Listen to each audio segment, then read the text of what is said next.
She had $2.41. Her baby was crying from hunger. And the only person she could ask for help had changed their phone number. So Clara Whitmore, a broke single mother in the Bronx, texted a stranger by mistake on New Year's Eve, begging for $50 to buy formula. That stranger was a billionaire.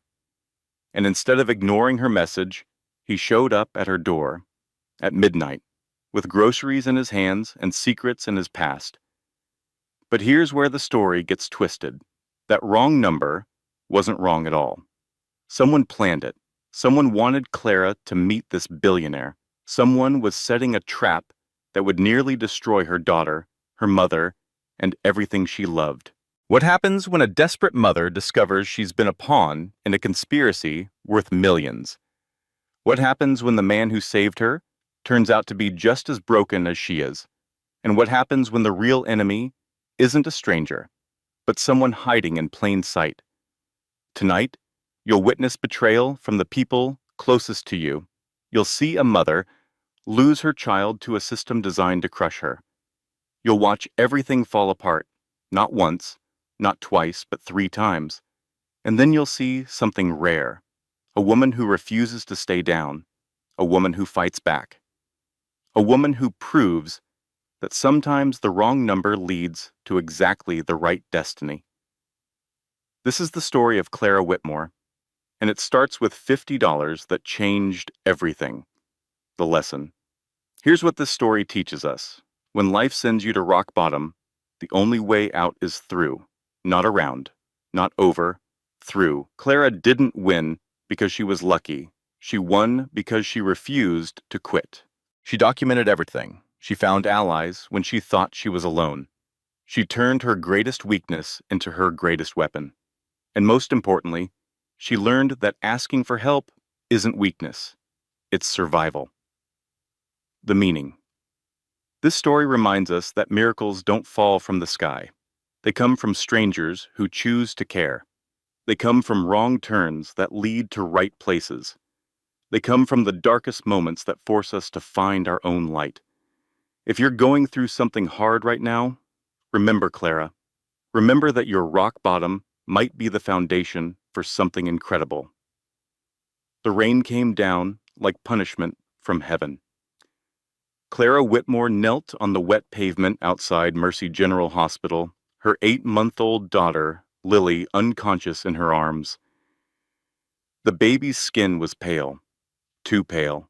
Her tiny chest rose and fell in shallow, frightened breaths. Behind Clara, red and blue lights painted the darkness. Police sirens wailed in the distance, getting closer. Inside the emergency room, doctors were preparing for her arrival, but Clara could not move. Her legs had given out the moment she stumbled through the ambulance bay doors. 48 hours ago, I thought a billionaire was my miracle. Clara's thoughts raced as she clutched her daughter tighter. Turns out, he was just another man who wanted something from me. And now, my daughter might die because I trusted him. A paramedic rushed toward her. "Ma'am, we need to take the baby now. Ma'am, can you hear me?" Clara looked up, rainwater mixing with tears on her face. She had trusted the wrong person. She had believed in fairy tales. And now Lily was paying the price. How did it come to this? The answer lay 72 hours in the past, before the betrayal, before the conspiracy, before she learned that some miracles are just traps wearing pretty masks. It started, as most disasters do, with a desperate woman and a simple text message. 72 hours earlier, New Year's Eve, 11:47 p.m., the Bronx, New York. The formula can was empty. Clara Whitmore shook it one more time, as if hope alone might make something appear inside. Nothing did. She set it down on the counter of her crumbling studio apartment, where the overhead light had been flickering for 3 days because she could not afford a new bulb. In her arms, 8-month-old Lily whimpered. It was that quiet, exhausted cry of a baby too hungry to scream anymore. The sound that every mother dreads. The sound that meant Clara had failed. "I know, sweetheart." Clara's voice cracked as she bounced her daughter gently. "Mom's working on it, I promise." Outside the thin window, fireworks popped somewhere in the distance. New Year's Eve. The whole world was celebrating, counting down to midnight, making resolutions about gym memberships, and dream vacations and all the things people worried about when they were not wondering how to feed their children. Clara opened her wallet, even though she already knew what she would find.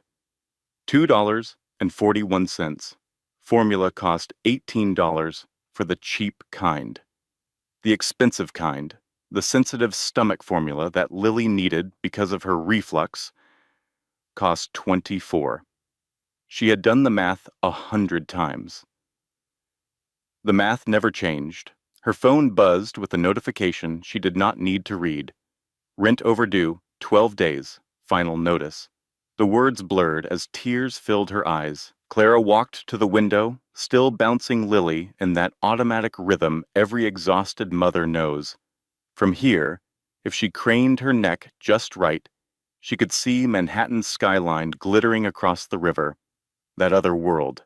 That place where people were probably drinking champagne right now and wearing clothes that cost more than her monthly rent.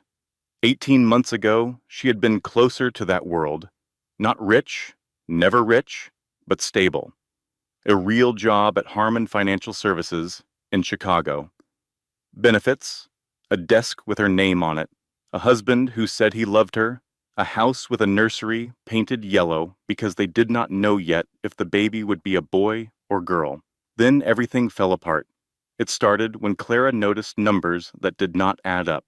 Small discrepancies at first, transactions flowing to vendors she could not identify, money disappearing into shell companies with addresses that led nowhere.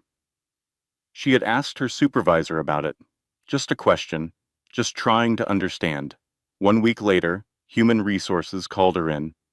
Position eliminated due to restructuring. They took her laptop before she could save anything. Security walked her out like a criminal while her co-workers watched and whispered. That same week, she discovered her husband Brian was sleeping with her younger sister Michelle. The affair had been going on for 2 years, since before the wedding, since before Clara got pregnant. When she confronted Brian, he did not apologize. He did not beg for forgiveness. Instead, he smiled that cold smile she had never seen before and said 5 words that destroyed her life. "I know about your investigation." Within a month, Brian had frozen their joint accounts. He had hired lawyers who painted Clara as mentally unstable. He had convinced a judge that she was unfit to stay in the family home while pregnant. She lost everything: the house, the savings, the future she thought she had built.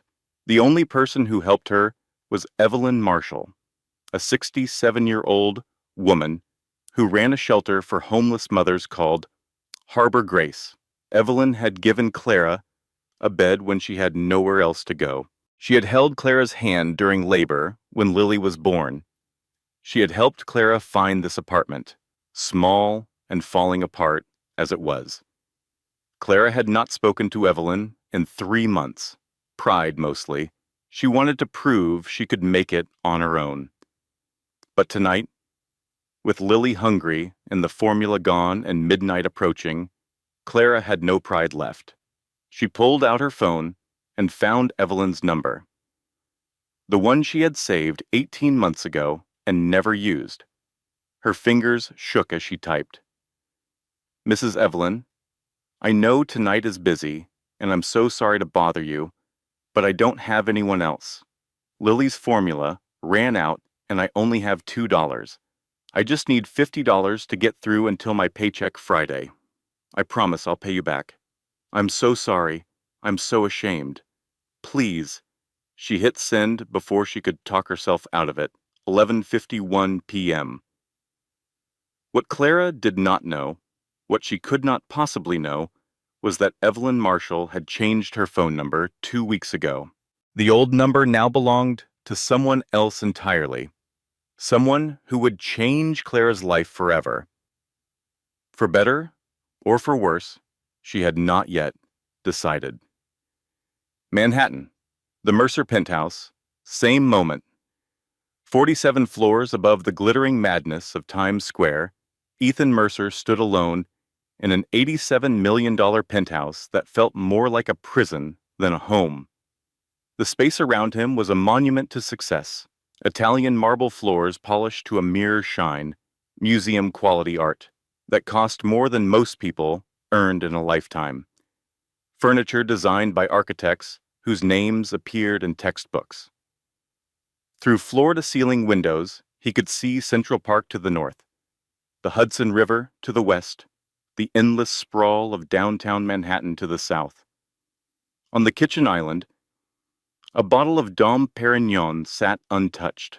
His assistant had left it with a cheerful note reminding him that the New Year's Eve gala at the Ritz-Carlton was expecting him at 10 o'clock. Ethan had not gone to the gala. He told himself he was tired. Early meetings on January 2nd, he had been to enough parties to last several lifetimes. The truth was simpler and more pathetic. He could not stand one more countdown, surrounded by people who wanted things from him. His money, his connections, his face on their charity boards, his signature on their investment documents. Nobody at that gala would see him. They would see what he could give them. And Ethan Mercer, despite all his billions, was tired of being used. His phone buzzed. The screen showed 47 missed calls from a contact labeled Victoria, his soon-to-be ex-wife. He ignored the notification like he had ignored all the others. The divorce papers sat on his desk, unsigned. Not because he did not want the divorce. He wanted it desperately. But Victoria was fighting for half of everything, and her lawyers were ruthless, and somewhere in the middle of all that legal warfare, Ethan had lost the energy to care. His eyes drifted to a photograph on the bookshelf. A young boy, maybe 10 years old, smiling at the camera, with Ethan's own eyes looking back. The frame was face down. Ethan had turned it that way 3 years ago and never found the courage to turn it back. Jason, his son, dead at 11 years old. According to the documents Victoria had shown him, a car accident while visiting relatives in Connecticut. Ethan had not even been told in time to say goodbye. He poured himself another whiskey. The third one tonight. Maybe the fourth. Then his phone buzzed again. Not Victoria this time. An unknown number. Probably another pitch from some startup founder who had somehow gotten his personal line, or a scam. He almost swiped it away without looking, but the preview caught his eye. Lily's formula ran out, and I only have $2. Ethan opened the message and read it fully. Then he read it again, and a third time. This was not a scam. Scammers did not apologize this much. Scammers asked for wire transfers and cryptocurrency, not $50. This was real. Someone had texted a wrong number, reaching out to a lifeline that was not there, asking for $50 to feed their baby on New Year's Eve. $50. The automatic tip Ethan left on a bar tab without thinking. The cost of the appetizer he had sent back last week because it was not quite warm enough.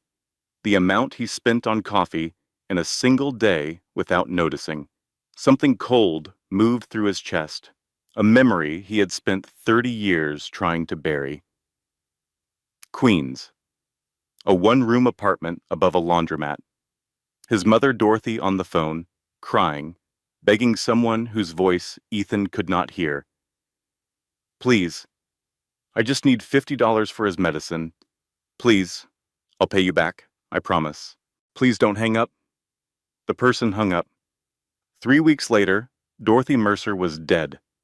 Pneumonia, the doctors said. But 8-year-old Ethan knew the truth. His mother died of poverty, of not being able to afford to take time off when she was sick, of not having insurance, of a system that chewed up people like her and spit out their bones. After that came foster care, group homes, years of surviving, because no one was going to save him. He built Mercer Capital from nothing, made himself into someone the world could not ignore, accumulated more money than any human could spend in 100 lifetimes. But he had never forgotten that apartment above the laundromat. He had never forgotten his mother's voice, apologizing for things that were not her fault. "I'm sorry, baby. Mama's working on it." Ethan set down his whiskey glass and picked up his phone. He called the only person he trusted with tasks that required both speed and discretion. "Marcus, I need you to trace a phone number. Bescheid so now."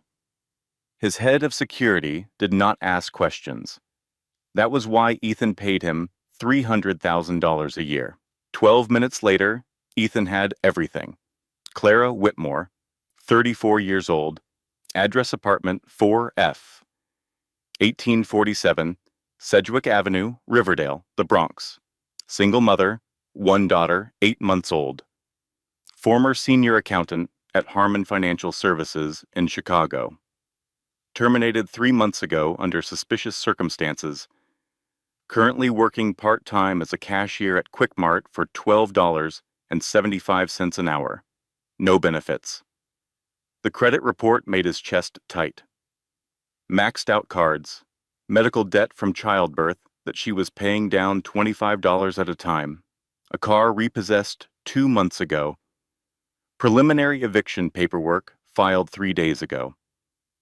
This woman was drowning, just like his mother had drowned 33 years ago while the world celebrated and counted down and made resolutions they would never keep. Ethan grabbed his coat from the closet, not the casual one, the warm one, the one designed for actually being outside instead of walking from a heated car to a heated building. Marcus appeared in the doorway, already knowing what his boss was planning. "Sir, it's almost midnight. The Bronx is not exactly safe at this hour, I'm aware. What exactly are you planning to do?" Ethan turned to face him. For a moment his mask of billionaire composure slipped, and underneath was something raw, something human. "I'm planning to answer the call my mother never got answered." Marcus studied him for a long moment, then nodded. "I'll pull the car around. We should stop for supplies on the way." They left the $87 million penthouse at 11:58 p.m. By the time the fireworks exploded over Times Square and the world screamed Happy New Year, Ethan Mercer was already on his way to change a stranger's life, whether she wanted him to or not. Clara's apartment, 12:07 a.m., January 1st. The knock on the door made Clara's heart stop. Nobody knocked on doors in this building at midnight. Nobody with good intentions, anyway.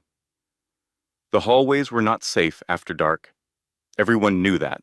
Everyone stayed inside, with their deadbolts locked and their chains secured. Clara clutched Lily tighter, backing away from the door. Her phone was in her hand, thumb hovering over the emergency call button. "Who is it?" Her voice came out stronger than she felt. A pause. Then a man's voice, deep and calm. "My name is Ethan Mercer. I received a text message meant for someone named Evelyn, a message asking for help." Clara's blood turned to ice. That was impossible. She had texted Evelyn's number. She knew she had, unless the number had changed, unless the message went somewhere else entirely. "I don't know what you're talking about." The man's voice remained patient. "You asked for $50 for baby formula. You apologized 4 times in 3 sentences. You said you would pay it back." Clara pressed her back against the far wall, Lily whimpering against her chest. "How did you find my address?" "I traced the number." "That's stalking." A brief silence. Then, with something almost like humor, "That's resourcefulness." "There's a difference." Clara's fear mixed with anger. "The difference is money. Rich people call it resourcefulness. Poor people go to jail for it." "Fair point." The man's voice softened. "I'm not here to hurt you. I brought formula, the expensive kind. And groceries, no strings attached. Please open the door. Why would you do that? Clara demanded. Who are you? Another pause, longer this time. When the man spoke again, his voice had changed. Rougher, more real. My mother died when I was 8 years old. She could not afford medicine. She asked people for help, and no one came. His words hung in the air like ghosts. Tonight, the need came directly to me. So here I am. Clara did not move for what felt like eternity. Every instinct screamed danger. Every lesson life had taught her said that men who showed up at midnight with gifts always wanted something in return. But Lily was hungry. And the man on the other side of the door had just described her worst fear, being the mother who could not provide, being the mother who asked for help and watched her child suffer anyway. She crept to the door and looked through the peephole. A man stood in the flickering hallway light, expensive coat, dark hair slightly disheveled, eyes that looked tired rather than threatening. Behind him, a large black man in a security uniform stood at respectful distance. Clara had seen that face before. On magazine covers, on business news programs, on lists of the world's wealthiest people.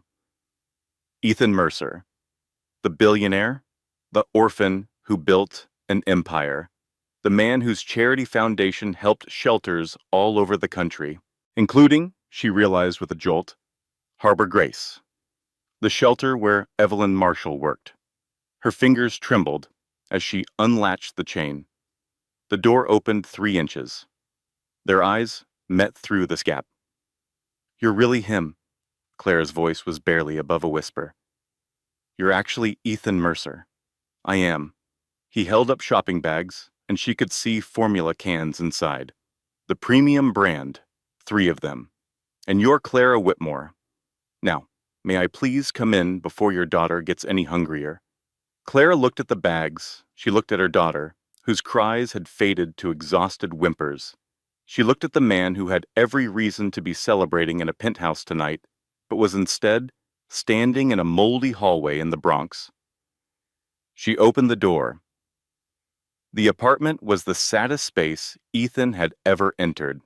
A hot plate on a rickety table because the stove did not work. A mattress on the floor because bed frames cost money. A crib that looked like it came from a garage sale, which it probably did. An empty formula can on the counter, like a monument to everything that had gone wrong. Ethan did not comment on any of it. He simply set the bags on the counter and began unpacking. Formula, diapers, baby food, infant Tylenol, a soft blanket with stars on it, fresh fruit, good bread, real food. Clara watched him, too stunned to speak. I believe someone is hungry, Ethan said gently, handing her a prepared bottle. Lily latched on the moment the nipple touched her lips. Her tiny hands grasped at the bottle like she was afraid it might disappear. Her eyes slowly closed in contentment, and Clara felt tears streaming down her own face. There you go, sweetheart, there you go. Ethan moved to the window, giving her space. The city glittered outside, fireworks still popping in the distance. He stood with his hands in his pockets. Looking at nothing, looking at everything. Clara studied him while Lily fed. He looked different than she expected a billionaire to look. His coat was expensive, yes, but he had unbuttoned it and pushed up the sleeves. His hair was slightly disheveled, and his eyes, when they caught the flickering light, held something she recognized immediately. Loneliness. She saw it because she saw the same thing in her own mirror every day. You didn't have to do this, Clara said finally, her voice thick. I asked for $50. I know. Ethan did not turn from the window. You also apologized 4 times in 3 sentences. That told me everything I needed to know about your character. Clara flushed. I don't usually ask for help like that. I've never actually asked anyone for money before. Not like that. What happened? His voice was gentle, not demanding. She could have refused to answer, but something about him, his calmness, his complete lack of judgment made her want to tell the truth. I got fired 3 months ago. Clara adjusted Lily in her arm. From Harmon Financial in Chicago. I was a senior accountant, and I found something in the books. Transactions that didn't make sense. Money going to vendors that didn't seem to exist. Ethan turned from the window. His posture had shifted, attentive. I asked my supervisor about it. Just a question. Clara's voice hardened at the memory. A week later, they called me into HR. Position eliminated. They took my laptop before I could save anything. And you were really looking. It was my job. Numbers stick in my head. They always have. Ethan was quiet for a long moment. When he spoke, his voice was careful. Harmon Financial Services. I know that company. They're a partner on several projects I'm involved with, including a charitable foundation. Clara looked up sharply. What foundation? Hopebridge. We provide grants to shelters supporting women and children in poverty. Ethan met her eyes, including a place called Harbor Grace Shelter. The room seemed to shrink around Clara. The same shelter Evelyn Marshall ran. The same shelter that had saved her life when she was pregnant and homeless. You're telling me the company that fired me is partnered with your foundation? Clara's head spun. The foundation that funds the shelter where I was going to ask for help? It appears so. That can't be a coincidence. Ethan's jaw tightened. I don't believe in coincidences either. 3 weeks later, mid-January. The check arrived by courier 3 days after New Year's Eve, enough to cover a month of childcare and groceries, with a handwritten note and elegant script. No strings. This is so you have time to think clearly. Call when you're ready. Ethan. Clara almost sent it back. Pride was a hell of a thing, even when you had nothing else. But then Lily got an ear infection, emergency room visit, antibiotics, bills she could not pay. She cashed the check. For 2 weeks, she tried to convince herself that the midnight visit was a one-time miracle. A strange rich man doing a strange good deed, nothing more. But the numbers kept nagging at her. The patterns she had seen at Harmon. The connection to Ethan's foundation. The way her termination had been so swift, so coordinated, so clearly designed to silence her before she could dig deeper. On a cold Tuesday afternoon, Clara called the number on Ethan's card. He answered on the second ring. Clara, I was hoping you would call. I need to know, she said without preamble, the irregularities I found at Harmon. Do you think they're connected to your foundation? A pause. That's exactly what I need to find out. How soon can you come to my office? The Mercer Capitol building was a 40-story glass tower in Midtown Manhattan that seemed designed to intimidate visitors before they reached the elevator.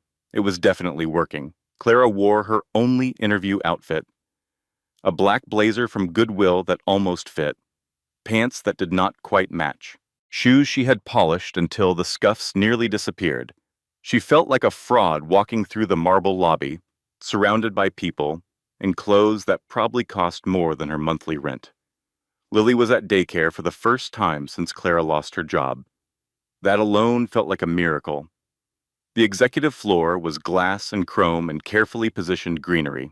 Ethan's assistant, a silver-haired woman named Helen, led Clara through an open workspace where people in expensive suits solved expensive problems. She felt their eyes. Who is she? Why is she here? What does Ethan Mercer want with her? Claire wondered the same things. Ethan's office was enormous.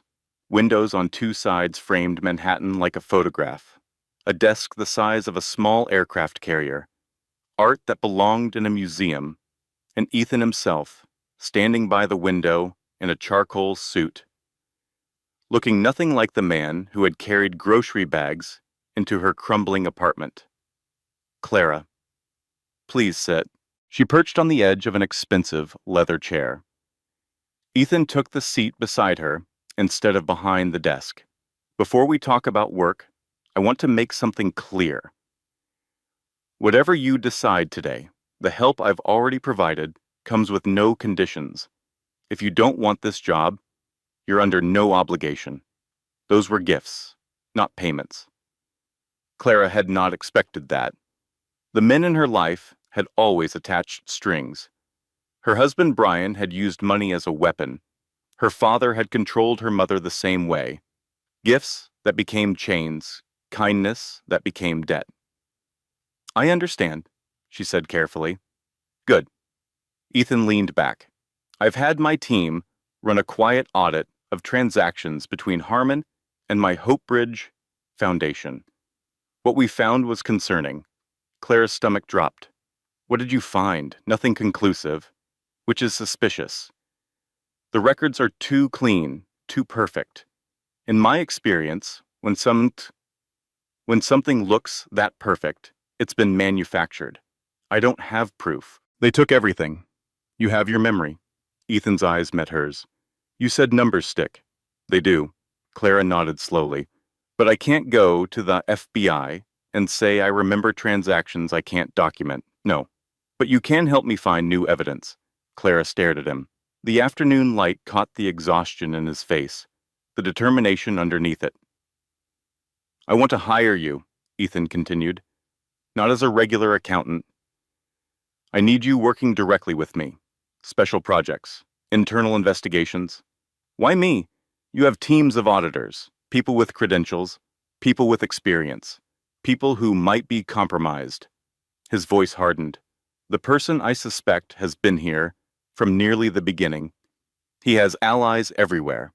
I need someone I can trust, someone who doesn't owe anyone here anything, someone who already found something once. You think you can trust me? Clara heard herself ask. We've met twice. You could have asked for much more than $50. When you realized who I was, you could have made demands. Instead, you've spent 3 weeks trying to figure out how to pay me back for formula. Ethan's expression softened, almost imperceptibly. That tells me more about your character than any background check. Clara felt her face warm. What exactly would this job involve? Ethan outlined it. Special projects, auditor reporting directly to him, access to all financial records, salary 3 times what she had made at Harmon, plus benefits, on-site daycare, so Lily could be in the same building. It was the best offer Clara had ever received, also potentially the most dangerous. If I find something, she said slowly, what happens to me? Last time I asked questions, I lost everything. Last time you were alone. Ethan's voice was quiet but certain. This time, you have me. Clara thought about Lily, about Bill's, about Harbor Grace, and all the women depending on support that might be getting stolen.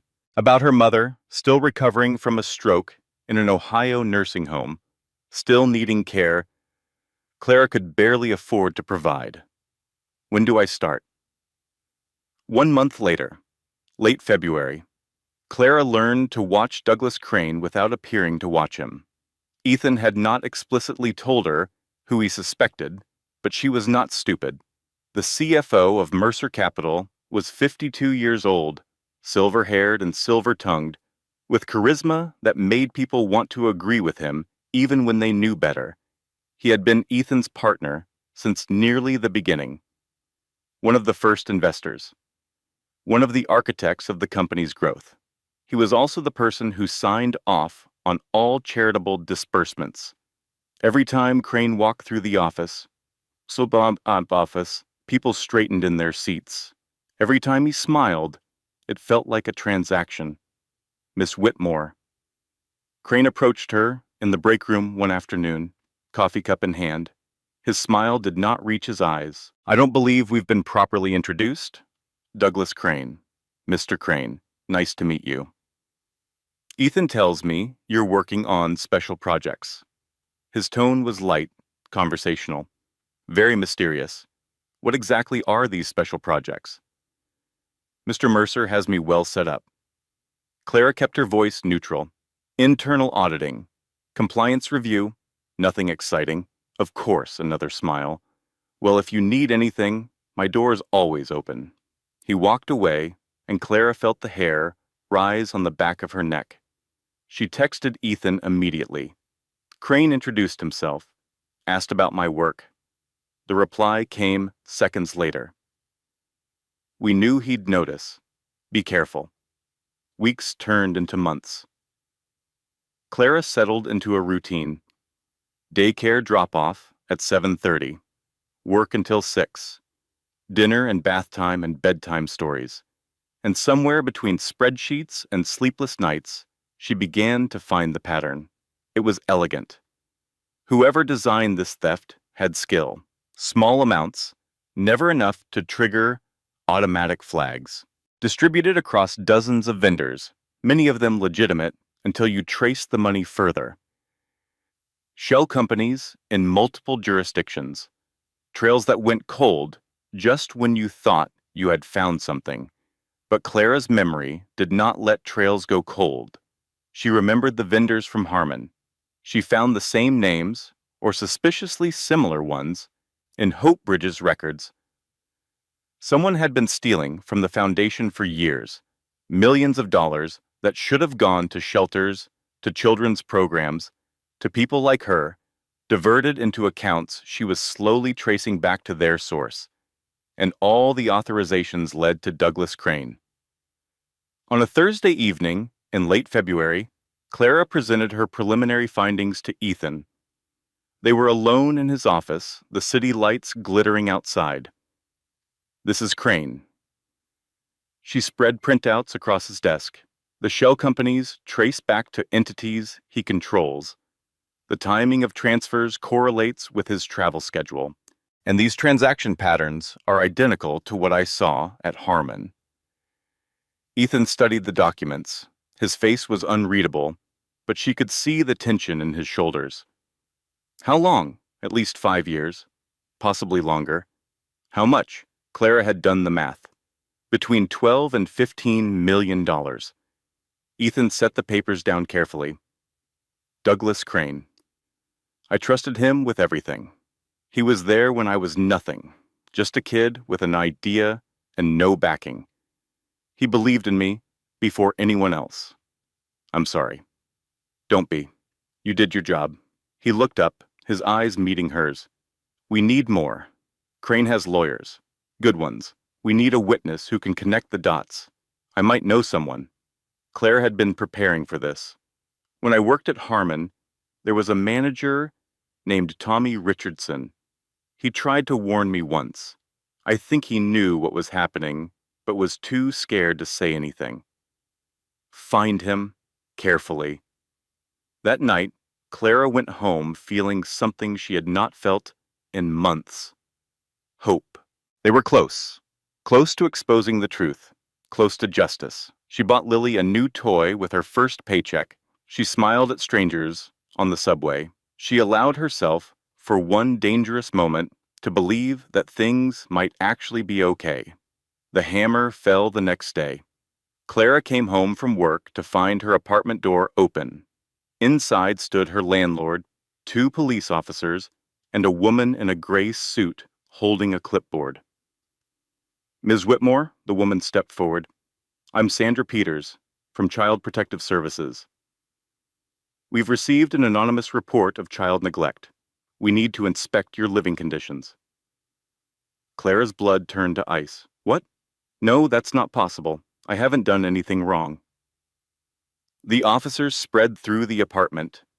The CPS worker began opening cabinets, checking the refrigerator, examining every corner of Clara's life. Ma'am, this electric bill shows you're 12 days past due. I paid that. Clara's voice rose. I have the confirmation email on my phone. But when she checked, the email was gone, deleted somehow, and the power company had no record of her payment. In the refrigerator, the CPS worker found moldy containers Clara had never seen before. On the bathroom floor, someone had scattered pills from a bottle she did not recognize. It was a setup. Professional. Thorough. Designed to destroy her. Ms. Whitmore, I'm sorry. The CPS worker's voice held no sympathy. Based on what we've found, we need to place your daughter in temporary protective custody, pending investigation. No. Clara's legs gave out. She collapsed against the wall. No, please. Someone did this. This isn't real. Please don't take my baby. Please. The officers moved toward Lily's crib, where the baby was beginning to cry. Ma'am, you need to step back. Please. Clara was sobbing now, reaching for her daughter. Please, she's all I have. She's all I have. They took Lily from the crib. They carried her out the door.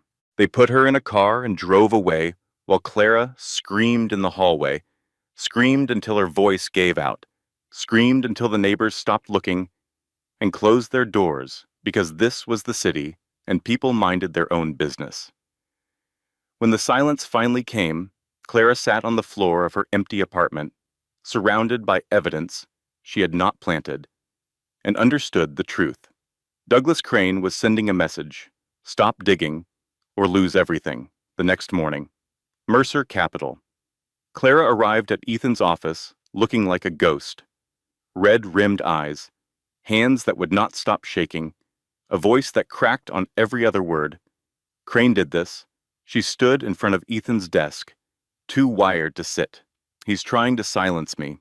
Ethan's face was pale with fury. We can't prove it. I don't need to prove it. I need to destroy him.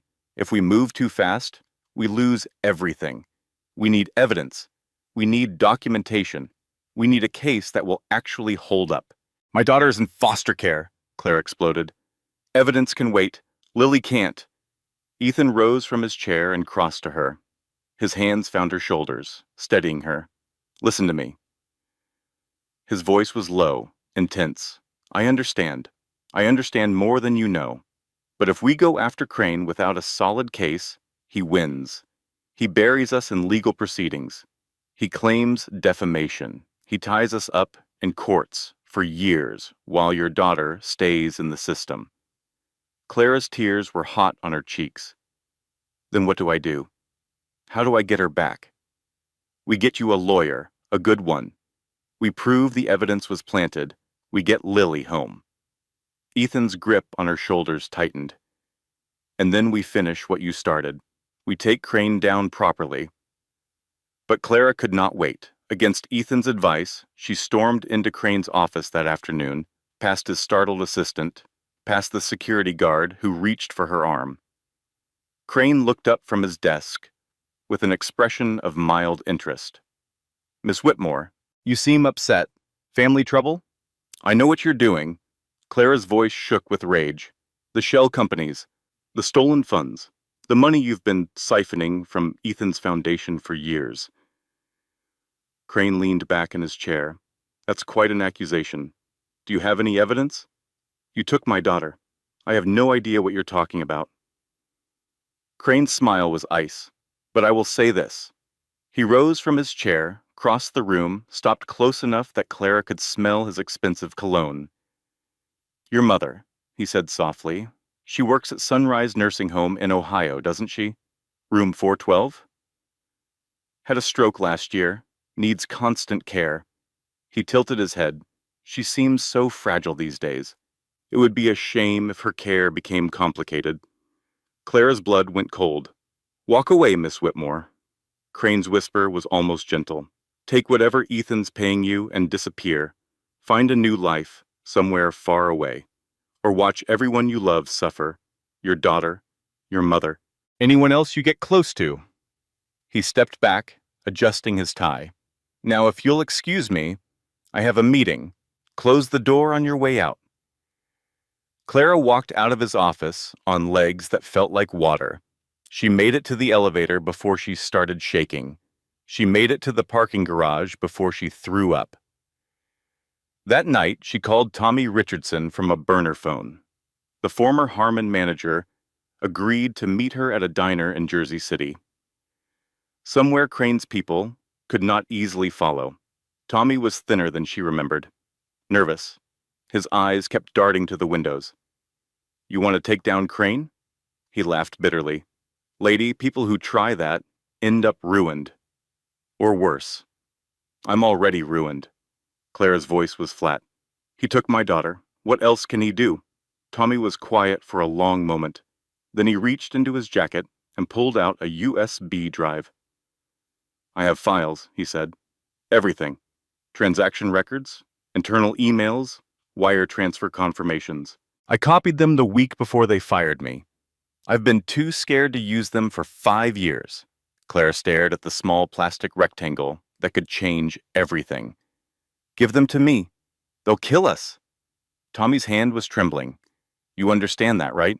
If Crane finds out I talked to you, we're both dead. Maybe. Clara met his eyes. But at least we'll die fighting. Tommy slid the USB drive across the table. God help us both. 2 weeks later, early March. The court hearing was supposed to be a formality. Clara's lawyer, a shark of a woman named Patricia Morrison, who Ethan had hired, had documented everything. The deleted payment confirmations that Clara had recovered from her email provider's servers. The moldy food that fingerprint analysis showed Clara had never touched. The pill bottle that contained her name but had been filled at a pharmacy 300 miles away in a city she had never visited. The evidence of a setup was overwhelming. Judge Harrison granted temporary custody back to Clara within 15 minutes. Lily was returned to her mother's arms in the hallway outside the courtroom, and for one beautiful moment, Clara thought the worst was over. She brought Lily to the office the next day, showed her the daycare, introduced her to the teachers, watched her daughter play with blocks, while Clara worked through the files Tommy had provided. The data was everything they needed. Transaction trails leading directly to Crane's offshore accounts, emails showing coordination between Crane and executives at Harmon Financial, proof that millions had been stolen over nearly a decade. We have him, Clara told Ethan that evening. Everything Tommy saved, it's enough, more than enough. Ethan studied the documents, his face cycling through shock, anger, and something that looked like grief. I trusted him, he said quietly. I trusted him with everything. I know. He was there when no one else believed in me. When I was just a kid from Queens with nothing but ideas. Douglas Crane wrote me my first investment check. Clara reached across the desk and touched his hand. Sometimes the people we trust the most are the ones who hurt us the worst. I know that better than anyone. Ethan looked at her hand on his. Something shifted in his expression. Something warmer. I'm sorry, he said, for everything you've been through, for everything Crane put you through because of me. It's not because of you, Clara's voice was firm. It's because of him, because he chose greed over decency. That's not your fault. If I had seen it sooner, if I had paid more attention to the foundation's finances instead of leaving everything to him, then someone else would have gotten hurt instead of me. Clara squeezed his hand. The point is, we see it now, and we're going to stop him. For a long moment, they sat in silence, her hand on his, the city lights glittering outside the windows. Something was shifting between them, something that felt dangerous and inevitable and entirely too complicated. Then Ethan's phone buzzed. He glanced at the screen, and his face went pale. What is it? Ethan held up the phone so she could see the news alert. Former financial executive found dead. Tommy Richardson, 48, was discovered this morning in his Jersey City apartment. Police are investigating an apparent suicide. Clara felt the world tilt sideways. No, she whispered. No, that's not possible. I talked to him 3 days ago. He was scared, but he wasn't suicidal. He gave me everything because he wanted to fight. I know. They killed him. Clara's voice rose. Crane killed him. We can't prove that. We don't need to prove it. Clara was on her feet now, pacing. We have his files. We have everything he gave us. We can still take Crane down. Ethan's phone buzzed again. And again. His face grew more ashen with each message. What now? Your mother. Ethan's voice was hollow. There's been an incident at her nursing home. A medication error. She's in the ICU. Clara grabbed the phone. and read the message herself. The words blurted through her tears. No, no, no, no. I'll have my jet ready in an hour. You need to go to her, but the investigation, Crane, can wait. Ethan's hands found her shoulders. Your mother needs you. Everything else can wait. Clara flew to Ohio that night. For 3 days, she sat by her mother's bedside while doctors ran tests and adjusted medications and offered careful optimism that did little to ease her terror. Margaret Whitmore had received 3 times her normal dose of blood thinners. An accident, the nursing home claimed, a new nurse who misread the chart, but Clara knew better. She saw Crane's fingerprints all over this quiet, almost murder. On the 4th day, her mother stabilized. Clara flew back to New York, exhausted and grief-stricken, and burning with a rage that felt like it might consume her from the inside. She walked into Ethan's office to find him staring at a television screen. "What now?" she asked, too tired to brace herself. Ethan turned the volume up. Breaking news tonight from the world of high finance. Billionaire Ethan Mercer is facing serious allegations of money laundering through his charitable foundation. Sources close to the investigation say a whistleblower has come forward with documents suggesting the Hope Bridge Foundation has been used to funnel millions in illicit funds. Clara's photo appeared on screen next to Ethan's. The alleged scheme reportedly involves Clara Whitmore, a former accountant, whose sources describe as Mercer's mistress. Court documents obtained by our investigation team paint a picture of a wealthy executive using a charity as a personal piggy bank while carrying on an affair with a woman he rescued from homelessness. Clara watched her life collapse in real time on national television. Who did this? Her voice was barely audible. Victoria. Ethan's jaw was tight enough to shatter. My ex-wife. She's been working with Crane the whole time. That night, Clara's apartment. Clara sat on the floor of her living room, Lily asleep in the next room, her phone buzzing endlessly with messages from strangers who had seen the news. Homewrecker, gold digger. I hope your baby gets taken away again. Your mother should have died. She deleted them without reading past the first lines. There were hundreds, thousands maybe. The internet had decided she was a villain, and the internet was hungry for villains. Everything was gone, her reputation, destroyed by a single news broadcast. Tommy dead because he tried to help her. Her mother, still fragile in an Ohio hospital bed. The evidence, now tainted by accusations that she had fabricated it as part of some elaborate scheme. Clara thought about running, not dying. She would never leave Lily, but disappearing, taking her daughter and vanishing to somewhere no one would find them. Starting over with a new name in a new city where no one knew her face. She opened her laptop, looked at bus tickets to nowhere. A knock on the door made her freeze. More reporters, more harassment, more proof that her life was no longer her own. Clara, honey, open the door. It's Evelyn. The voice made her heart stutter. She crossed the room and looked through the peephole. Evelyn Marshall stood in the hallway, 67 years old, silver hair pulled back in a practical bun, eyes full of the same fierce compassion Clara remembered from the worst nights of her pregnancy. Clara opened the door. I saw the news. Evelyn stepped inside without waiting to be invited. I know that girl they're describing isn't you. Mrs. Evelyn, you shouldn't be here. Clara's voice cracked. I'm toxic. Everyone who helps me gets hurt. Tommy is dead. My mother almost died. If something happened to you because of me, I couldn't live with it. Sweetheart, I've been helping women in trouble for 40 years. Evelyn set down her purse and fixed Clara with a look that brooked no argument. You think you're the first one to warn me away? I've faced down abusive husbands with guns. I've testified against drug dealers who threatened to burn down my shelter. I've buried women I couldn't save and kept showing up the next day for the ones I could. She sat down on the couch and patted the cushion beside her. Now, tell me everything. And then we're going to figure out how to burn these bastards to the ground.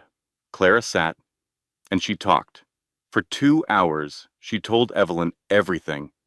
The investigation at Harmon, the wrong number text, Ethan showing up at midnight, the job, the evidence, Crane's threats, Tommy's death, her mother's accident, the media firestorm. When she finished, Evelyn was quiet for a long moment. So this Crane person has been stealing from Ethan's foundation for years, she finally said, and the foundation is one of our biggest donors, which means he's been stealing from me, from my shelter, from every woman and child who's come through my doors. Clara nodded. Millions of dollars that should have gone to people who needed it.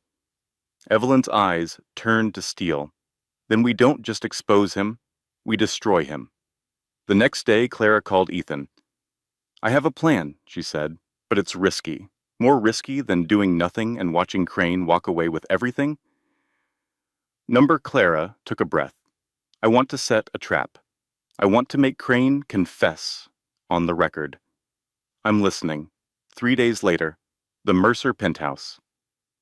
Ethan announced his defeat publicly. A press conference covered by every major network.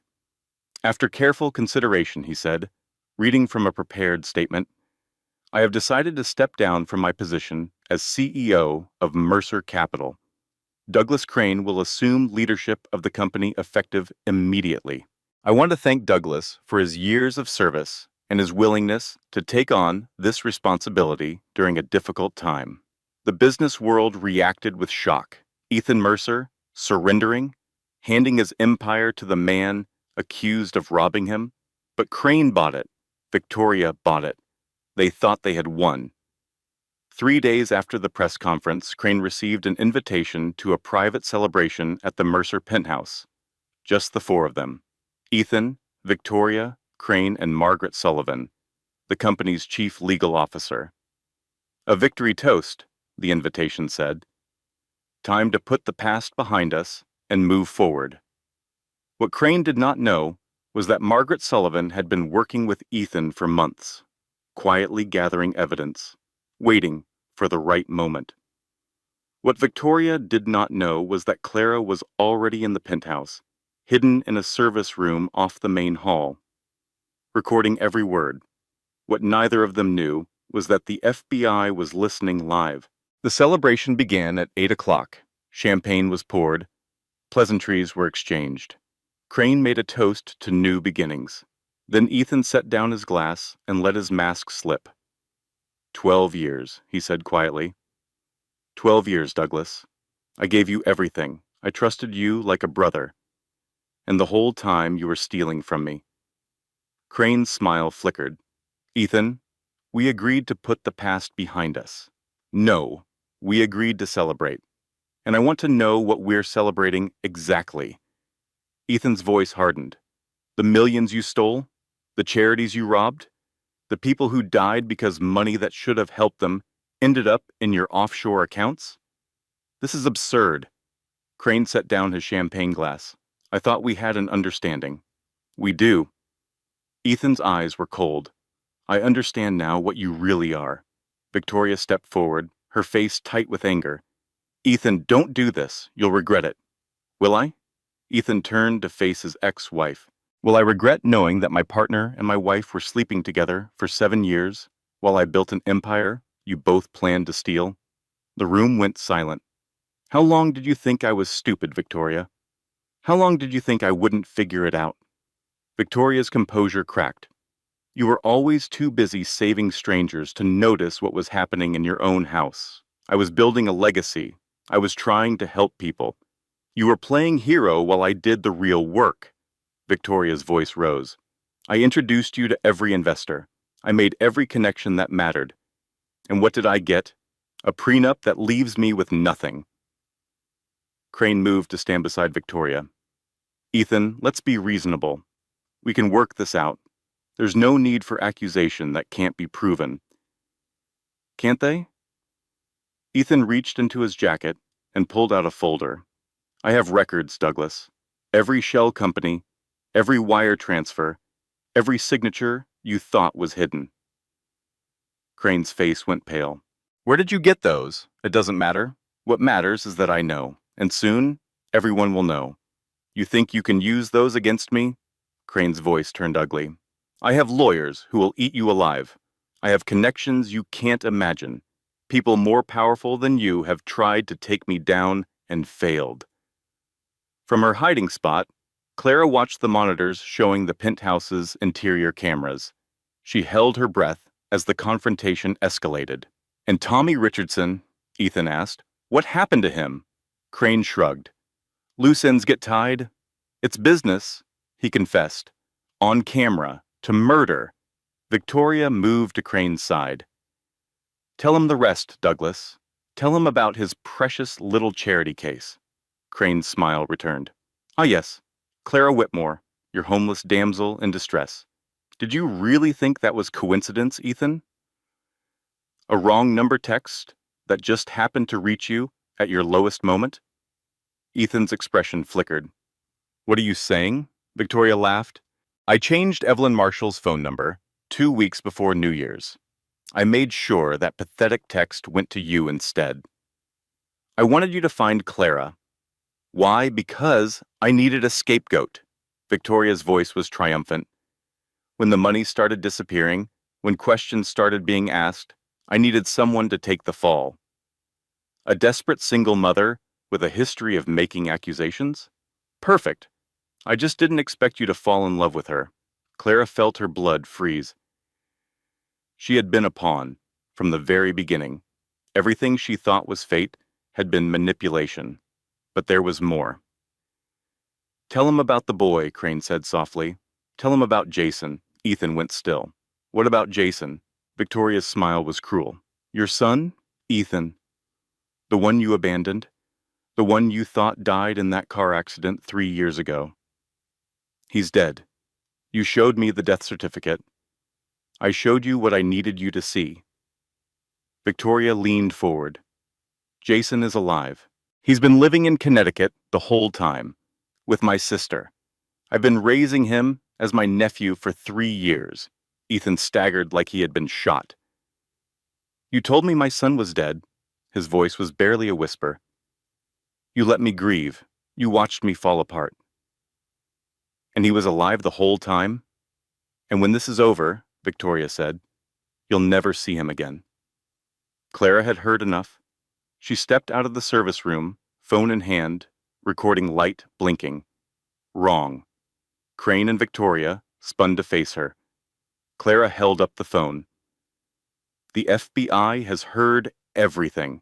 Every confession, every threat, every lie. The penthouse doors burst open. Federal agents swarmed into the room, weapons drawn. Douglas Crane, you're under arrest for wire fraud, embezzlement, and conspiracy to commit murder.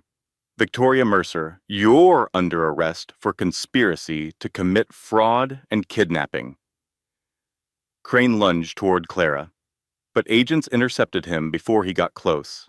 You think this is over? He snarled as they forced him to his knees. I have friends in places you can't imagine. This is just the beginning. Clara walked toward him slowly. She stopped close enough to see the fear finally breaking through his arrogance. You threatened my daughter. You killed my friend.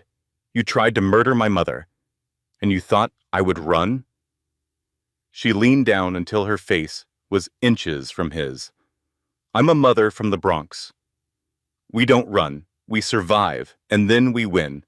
The agents dragged him away. Victoria screamed obscenities as she was handcuffed and led toward the door. This isn't over, she shrieked. You haven't won anything.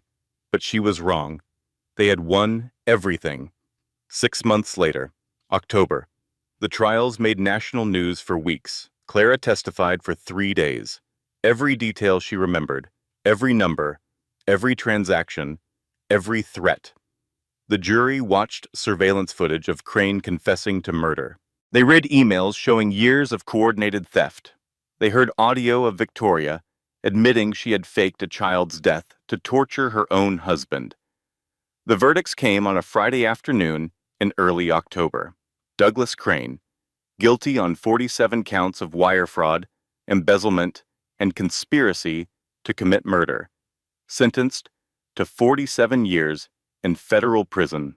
Victoria Mercer, guilty on 31 counts of fraud, conspiracy, and custodial interference, sentenced to 32 years with no possibility of parole.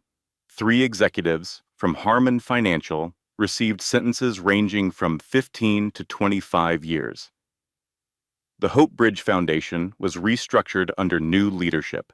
Clara was named executive director, overseeing the distribution of millions in grants to shelters across the country. Her mother made a full recovery. The nursing home settled out of court for an amount that would cover her care for the rest of her life. Tommy Richardson's family received $5 million from the recovered funds. His name was cleared posthumously. A scholarship in his honor was established at his alma mater. And Ethan met his son. The reunion happened in a therapist's office in Hartford, Connecticut. Ethan sat on one side of the room. Jason, now 14 years old, sat on the other. The boy had his father's eyes, his father's stubborn jaw, his father's way of holding himself like he expected the world to disappoint him. "Why didn't you come for me?" Jason asked. His voice was rough, with anger and hurt, and 3 years of believing his father had abandoned him. "I thought you were dead." Ethan's voice broke on the words. "They showed me proof. A death certificate? Accident reports? I grieved for you every single day. You believed them. You didn't fight." Ethan leaned forward, tears streaming down his face. "You're right. I didn't fight hard enough. I trusted people I shouldn't have trusted. I let my grief convince me that there was nothing I could do. So what now? Now I spend the rest of my life trying to make it right." Ethan's voice was steady despite his tears. "If you'll let me, if you can ever forgive me." Jason was quiet for a long time. The therapist waited. Ethan waited. Finally, the boy spoke. "I don't know if I can forgive you yet. I understand, but I'm willing to try. It was not a happy ending. It was something better.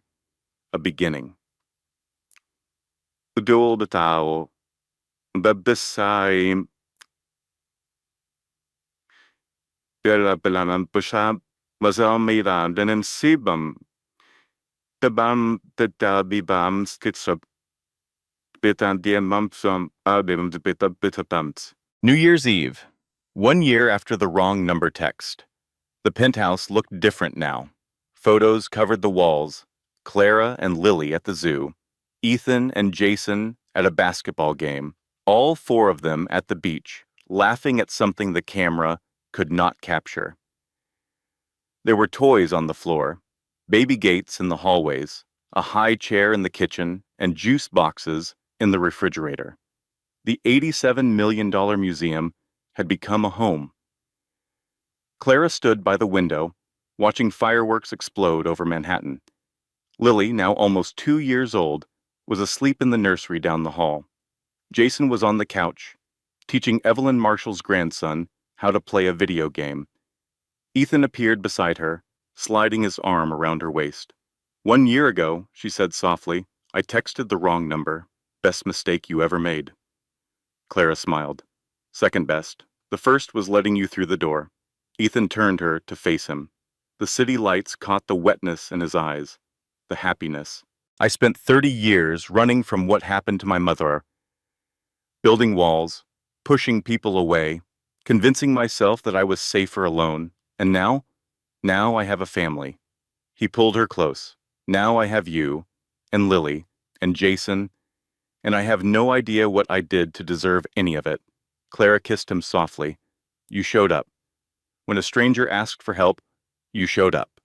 That's what you did." The clock on his phone hit midnight. Fireworks intensified across the city. "Happy New Year, Clara. Happy New Year, Ethan." Inside the nursery, Lily stirred in her sleep. That soft sound through the baby monitor that still made Ethan's breath catch every time. I should check on her, Clara said. Let me. Ethan released her hand. I've got it. She watched him go. The billionaire, who had never had a family, walking toward the nursery, where a child who was not his by blood had become his in every way that mattered. Her phone buzzed. A text from Evelyn Marshall. Happy New Year, sweetheart. Saw the article about the foundation expansion. Your mama would be so proud. So am I. Clara typed back. Thank you, Mrs. Evelyn. I had a lot of help. From the nursery. Ethan's voice came soft through the monitor. Hey, little one. It's okay. I'm here. Clara smiled and stepped inside. The new year was already beginning. Epilogue. 6 weeks later. Maximum security federal prison. Victoria Mercer sat in the visiting room, waiting. She had lost weight. Prison food did that. She had lost the designer highlights in her hair. Prison barbers did that. She had lost almost everything that once made her powerful. But she had not lost her hatred. The visitor arrived at exactly 2 o'clock. A woman Victoria did not recognize. 50s, gray suit, eyes like a shark. You failed. The woman sat across from Victoria with no pleasantries, no small talk. I underestimated her. Victoria's voice was bitter. The Whitmore woman. She was supposed to be a pawn. You underestimated them both. The woman slid a folder across the table. But Crane was just a foot soldier. The real operation continues. Victoria's eyes narrowed. What operation? The woman smiled. Did you really think Douglas Crane was the top of the food chain? There are people above him, people who have been running this game for decades, people who don't appreciate having their investments disrupted. What do they want? The same thing they've always wanted. Ethan Mercer destroyed, and now we have a new way in. The woman slid a photograph across the table. Clara's face stared up from the glossy paper. She's his weakness now. The woman's smile widened. We'll use her. Victoria leaned forward. How? The same way we used you. We'll make her trust us. And then we'll take everything. The woman stood, straightening her jacket. Happy New Year, Victoria. This is far from over. She walked out of the visiting room without looking back. Victoria stared at the photograph for a long moment. Then she smiled. For the first time in months, she felt something like hope. The game wasn't over. It was just beginning. If this story moved you, if it made you feel something real, do me a small favor. Hit that like button. It tells the algorithm that stories like this matter. Drop a comment below. Tell me, have you ever had a wrong number moment that changed your life? I read every single comment, and your story might inspire someone else who's struggling right now. Share this with someone who needs to hear it tonight. You never know who's sitting alone, feeling like there's no way out. And if you haven't already, subscribe and tap that notification bell. Every week, we bring you stories of ordinary people doing extraordinary things. Stories that remind you what humans are capable of when they refuse to give up. Final statement. Thank you for staying until the very end. Your time means everything to us. This content was carefully researched, crafted, and manually edited by our team to bring you not just entertainment, but meaning and life lessons that stay with you long after the story ends. Because we believe stories have power. The power to heal, the power to inspire, the power to remind you that no matter how dark tonight feels, tomorrow is still unwritten. Until next time, take care of yourself. And remember, sometimes the wrong number is exactly the right one.